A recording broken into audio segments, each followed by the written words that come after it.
Straight into this conversation now. A University of Cape Town study has revealed alarming vaping rates among teenagers. A survey of 25,000 students across 52 high schools shows that 38.3% vape daily, with over half of them using devices more than 4 days a week. UCT researchers are urging the government to now fast-track the Tobacco Products and Electronic Delivery Systems Control Bill to prevent what they deem a vaping pandemic that could unfold. Now, to discuss these findings a bit further, we're now joined by Lesego Mateme, who's a project coordinator at the South African Tobacco-Free Youth Forum. Lesego, thank you so much for joining us this morning on the AM report. And of course, for the longest time, we didn't have any real statistics to tell the story of vaping crisis in South Africa, or exactly what the picture is looking like. What do you make of the study and the numbers that have come out of the study from UCT that show that just under 40% of teenagers in South Africa vape daily? Good morning, Andy, and good morning to your listeners. Just a simple request. I can't really get the audio perfectly from the studio, so I didn't get a lot of the question. May you kindly repeat that again? Yeah, okay. Let's try to maybe get that audio sorted out. In the meantime, Lesego, just quickly then, your reaction to the high number of learners in South Africa that have been deemed to be smoking daily, 38.3%.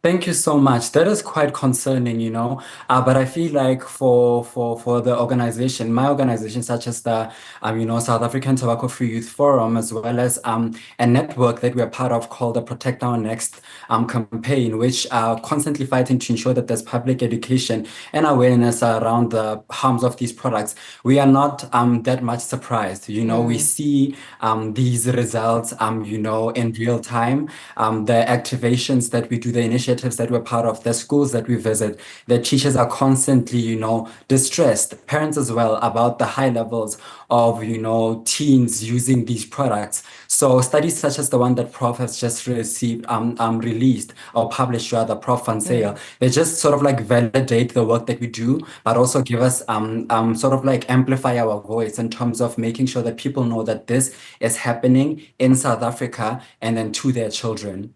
Why do you think this is happening? Why are we seeing such high numbers? Could it be a case of perhaps the marketing of vaping devices? We've seen them looking trendy, colorful, appealing to the youth, and perhaps not coupling that with the education around the potential dangers then of using the device. Definitely. I think you mentioned two of the most important things. The first thing is, of course, the way in which, the tobacco industry, as well as companies that produce these vapes, have made sure that they pen these products as, a healthy alternative, firstly, but also they market these products in a way that is palatable to young people. They use influencers. I remember I saw a video of an influencer who was matching the color of their vapes with their outfits, for instance. The tobacco industry or the vape companies produce, vapes that look like SpongeBob. There are vapes that look like pens. There are vapes that have like games on them. So these marketing tactics rather are clearly geared towards, young people and, the appeal of young, sort of like luring in young people, even though the tobacco industry constantly says that these products are for adults. And flavors also are a big thing. We have flavors such as, strawberry ice cream, cookies and cream, things that young people are attracted to, as well as the way that these products smell. The main thing that we always say is that just because it smells good, a lot of people actually, just because it smells good, it doesn't mean it's good. But then the tobacco industry has sort of like succeeded in basically inserting themselves in spaces that young people occupy. The second one is, of course, the lack of public awareness and public education. The work that we do as Set5, as the Protect Our Next initiative, is around public education, but we can only do so much if these products which takes me to my third point, are not regulated. Currently, our Tobacco Control Act of 1993 does not regulate these e-cigarettes, which is why they are easily accessible and found everywhere, and young people have their hands on them. So that's the work that needs to be done. A lot of public awareness needs to be done to ensure that even parents know that these products, are bad for their kids, but also teachers, again, are empowered to sort of like transfer this information to their learners and ensure that these learners know that these products can not do anything for their health. And you mentioned the Anything role good, that that the is. parents and teachers can play. In fact, this is one of the concerns that were raised in the report with some of those who were asked, saying that they're dealing with other underlying issues such as stress, depression, anxiety, mental health issues, and they use the vape devices to perhaps get away from this. How do parents then reinforce education, and what other measures can be put in place to then take the place of the vape that the youngsters or teenagers are now using? Yeah, I think before I get into that question, I wanted to quickly just like one thing that I found interesting from the study was what you just mentioned now, right? There's a lot of young people who say that firstly they can't get through a school day without smoking these products, which that on its own is quite alarming and deeply concerning because in South Africa we do know that quality plus pass rates are going down, and also drop-offs are also skyrocketing. These products and the effects that they give on young people and the way that they, affect their performance adds another layer. Of course, there's a lot of things that affect performance in school, but it adds another challenge to young people pursuing their education.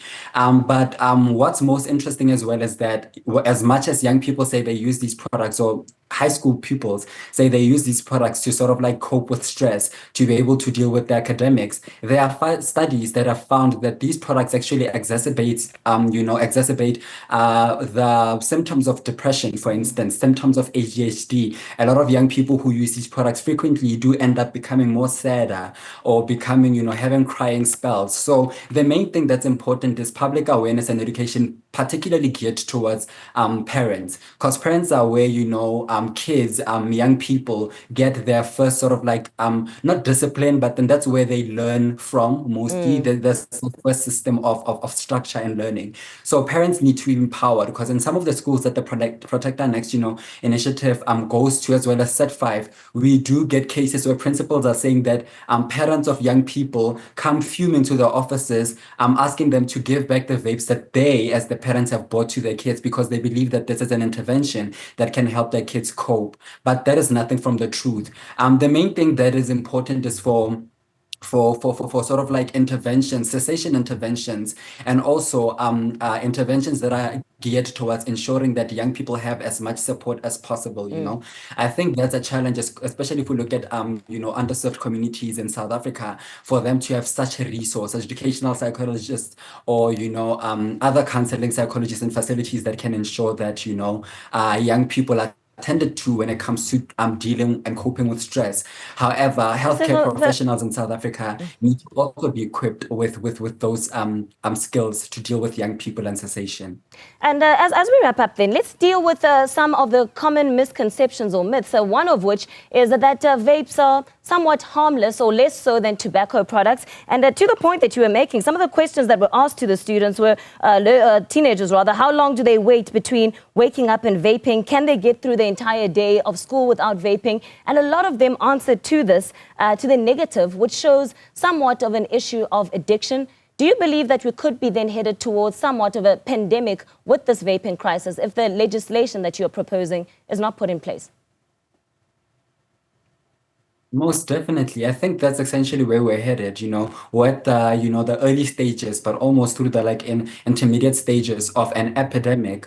Because the fact that, I think that's how addiction is measured, right? When it comes to public health, in terms of or rather, the use of tobacco products and nicotine products, in terms of how much time do you spend between your first use and your second use, and also how much time do you, or rather how quick after you wake up do you use these products. This shows a lot of dependency and addiction issues. And again, the people, the target, not the target audience, but then the sample from the study were young people between the ages of 13 and 19. So their brains are not even fully developed, and then that's why they are so susceptible to addiction.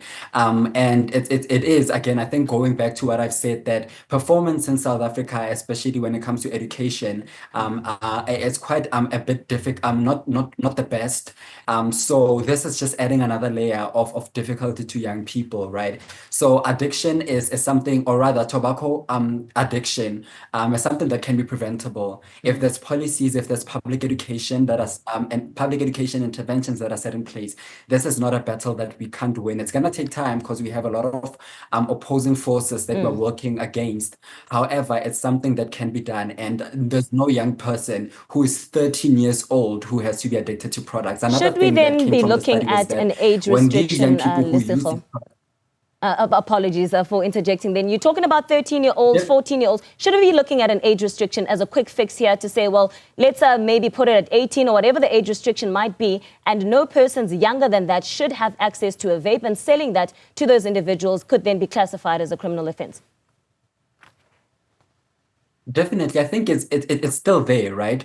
It already is there. For example, with cigarettes, we can't sell to anybody under 20, not 21, under 18, right? And it's the same with these vaping products. They are not allowed to sell to anybody who's younger than 18. However, I remember there's a case study that was sort of like an informal exercise that was done by the Protector Next Alliance, where they basically sent a young child, I think they were 12 years old, to a few garages within where they live, and then they basically sent the child to ask what these products are, these products being vapes, the flavors that are available, and which flavors they would sort of suggest for a person who's young as them. And then the people there, the vendors there, were very, very interested, or rather willing to sell to these kids. So these products are not allowed to be sold to kids as is, who are younger than 18. However, the problem is that the vendors do not also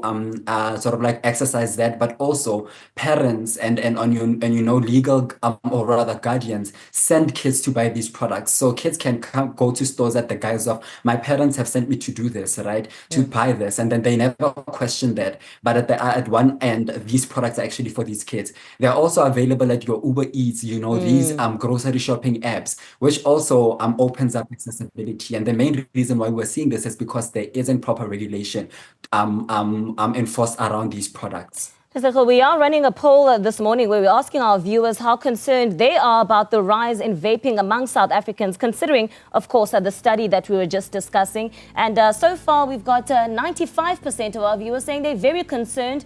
1% indifferent, not really concerned at 4%. If you had to cast your vote there, where would you be sitting in terms of where we are with vaping in South Africa? How concerned are you, particularly amongst young South Africans, about vaping? Definitely, I'm with the majority. I'm with the 94 or 95%. I'll be adding my vote there because there is proof, there is evidence. There's a lot of studies, not enough, but then there are studies that are coming in South Africa globally about how young people are taking up these products. A lot of countries have completely banned these products, if not enforced strict regulations in terms of who can get access to them. So these products are obviously a problem. Young people are addicted. Young people can't concentrate in school because of these products. Young people reach out for their vapes when they wake up, as opposed to their phones. You see how things are changing. They would wake up and check their phones, but they now are checking for their vape to get that first morning kick. So this is an issue, and parents, or rather people who are voting, or rather who do not see this as something that can, grow to be bigger than us, is